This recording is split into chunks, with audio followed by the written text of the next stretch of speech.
Mrs. Goldier came into the Cashmere Elementary School on the run. The call had been sudden and almost frantic, but the information had been far from forthcoming. A gaggle of students who had been walking up parted ways as she shot between them. She was moving up the hall like an anxious hunting cat, and as the office came into view, she made for the double doors and came through them hard enough to shake the glass.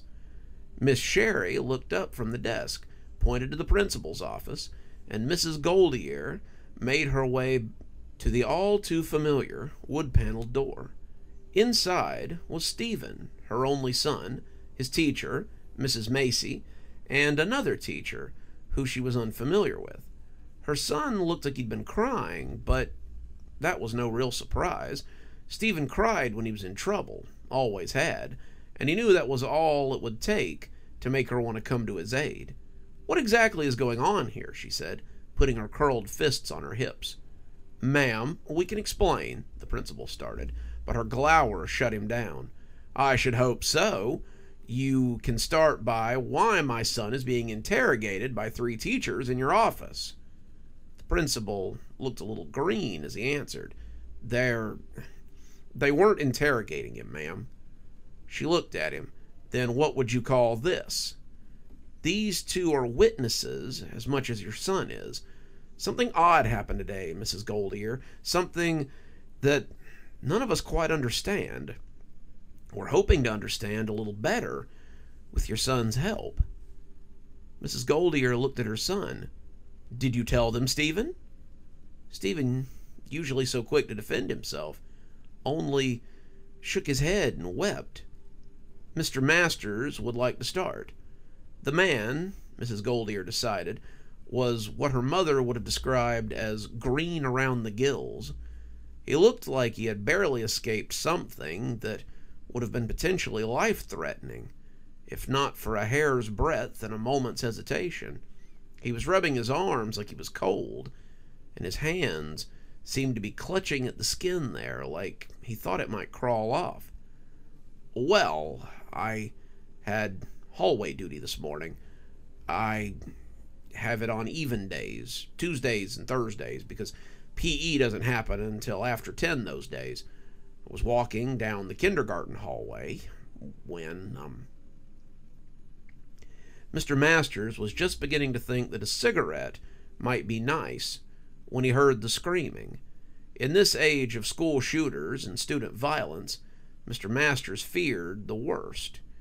He walked into Miss Macy's classroom and saw all the kids pressed against the wall, all except for one. The other kids were terrified, their mouths open in a cacophony of sound. The one outlier, a boy he recognized from gym class, was standing near the... Mr. Masters didn't have a way to describe it. It was beautiful, like a piece of living stained glass. But when it moved, it seemed to move in and out of dimensions rather than actually move. It would be 2-dimensional, then 3, then 4, then back to 2, then on to something that Mr. Masters had no words for.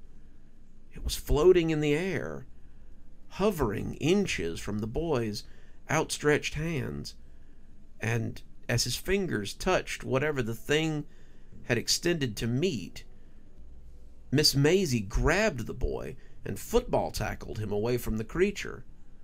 They both slid harmlessly between a pair of desks, and the creature let out a sound, an all-consuming shriek, as it burst into pieces and was simply gone.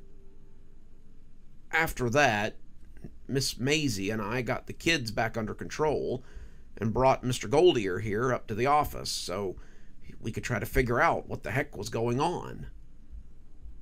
Mrs. Goldier had gone from angry to extremely fearful. A creature had tried to attack her son. It had also tried to attack him in the one place that she felt safe bringing him. "Stevie," she said, looking down at her son, "what happened?" Stephen didn't say anything. He just shook his head and kept weeping. The weeping was the worst part of it. It was that free weeping of the distraught, the tears falling to the carpet between his feet. He hadn't stopped since she'd arrived, and the puddle led her to believe that he'd been weeping for a long time. "How did something like that get into the school?" Mrs. Goldier asked, sounding scandalized. "This is supposed to be a safe place." "Stephen brought it," Mrs. Macy said, and Mrs. Goldier thought she must have misheard her. "What?"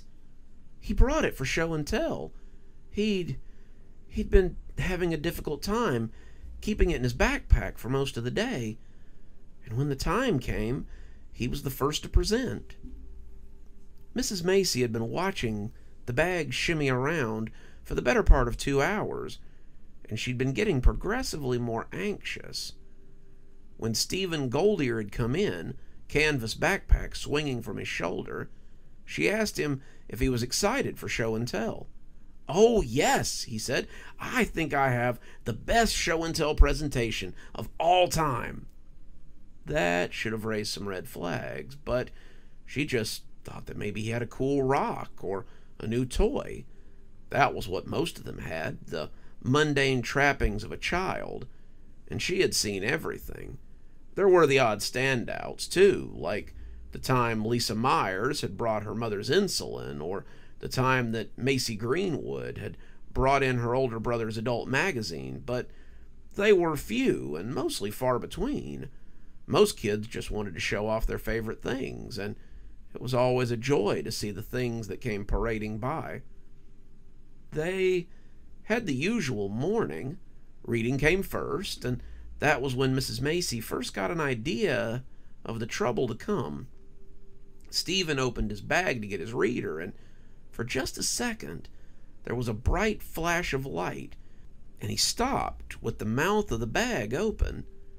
Mrs. Macy saw something like a stained glass light show from the mouth of that bag, and he pulled out his reader as well as a couple of other books and pulled it shut again quickly. Mrs. Macy found herself wanting to look at that bag a lot as they read about Dick and Jane and their little dog, too. As they read about how they had run and jumped and all the other stuff, Miss Macy found herself staring at the canvas bag. If she focused, she felt like she could see colors through the mesh of the bag. It was beautiful, whatever it was, and as reading headed into world studies, Mrs. Macy found herself looking forward and dreaming of show and tell. It was about an hour and a half before lunch, and Mrs. Macy knew that she had no choice but to get it started. "Time for show and tell, boys and girls. Who would like to go first?" Stephen put his hand up as high and as straight as it would go, but she let Janie go first. Janie came up with the same little toy dog, though this one was purple instead of pink, and talked about how cute it was and how her grandmother had brought it back from Tennessee when she came back from vacation. The kids all looked bored. It was the same thing she had brought last week, but Mrs. Macy couldn't help but stare back at that bag. She kind of wanted to call Stephen next. She wanted to know what was in that bag. Her mother had always said, though, that curiosity would get her killed. "That was great, Janie. Who wants to go next?" Stephen's hand went up a full second and a half before anyone else's, and she couldn't deny him this time. He came to the front, the bag gripped in his hand, and when he came to the front of the class, he gripped the neck like a magician, preparing to do a trick. "On my way to school this morning, I was passing by the park, and I found something in the glass garden. It was playing there, jumping around the bird bath. It was the..." He paused, drawing in a breath like someone trying to describe the face of God. "It was beautiful, the most beautiful thing I've ever seen. I caught it in my bag and decided to bring it here for all of you to see. I wanted you all to know how perfect it could be." He opened the bag then, and out of the mouth sprang... Miss Macy couldn't describe what she saw come out of that bag. It was nothing she had ever seen. It was like a living piece of stained glass. It was colors come to life. It reminded Miss Macy of the fairies that her grandmother had talked about when she was a girl.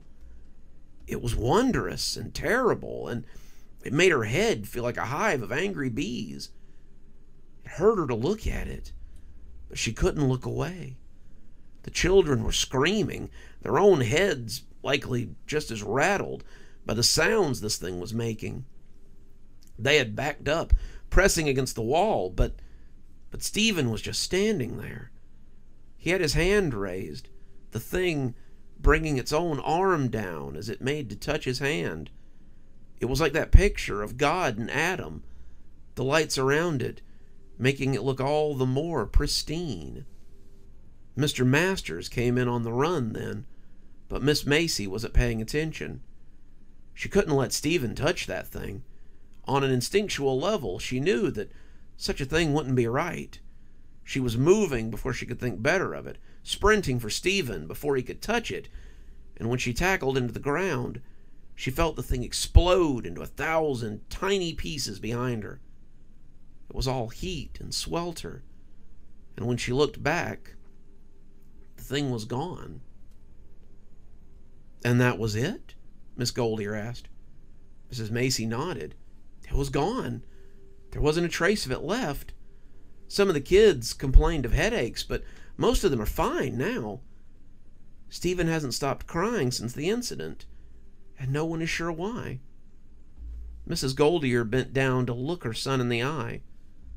That was the first time she noticed the rainbows dancing there. "Stephen! Stephen! What happened?" His weeping never ceased, his eyes falling in rainbow swirls, but his voice was high and scared. "Mommy, I can't see anything. The color man is like a movie in my eyes. Make him stop, Mommy! Make him stop! My eyes hurt so much!" Mrs. Goldier took her son to many, many doctors, but no one seemed to be able to fix his eyes. Little did she know that the doctor she needed was closer than she thought. Good evening, everyone. It's me, Dr. Plague. Thank you so much for joining us for tonight's show. If you think you might like a little more spooky in your life, then please feel free to click on one of the videos we have up here. Maybe look at one of the playlists if you're trying to get caught up. I know, there's so many videos on the channel. There's so many series that are going at the same time. Sometimes you just need a little refresher course, and I gotta say, I always enjoy the views. If you're not subscribed, feel free to hit that subscribe button. Maybe hit the bell so you don't miss anything. We upload a lot on this channel, so you won't want to miss a single story as they come out. If you'd like to support the channel, you can click on the Amazon link down there. There's quite a few books in my Amazon account. You can have a look, and if you'd like a signed copy, get up with me through email, and I'll be happy to work something out with you. Also, there's links to my Patreon, and you can become a member on the channel if you'd like your spooky a little bit early. Patrons and members on the $5 tier get their videos 12 hours early. That's in the morning as opposed to in the evening. Patrons at the $10 level also get a signed copy of my book anytime I write one. Speaking of my patrons, you should see them appearing right now. Just wanted to take a minute to say how much I appreciate all of you. Patrons, subscribers, however you give to the channel. I really appreciate everything you do, and it truly touches me that you have chosen to support the channel in this way. Well, that's enough for now. Till next time, Dr. Plague, signing off. Have a wonderful evening.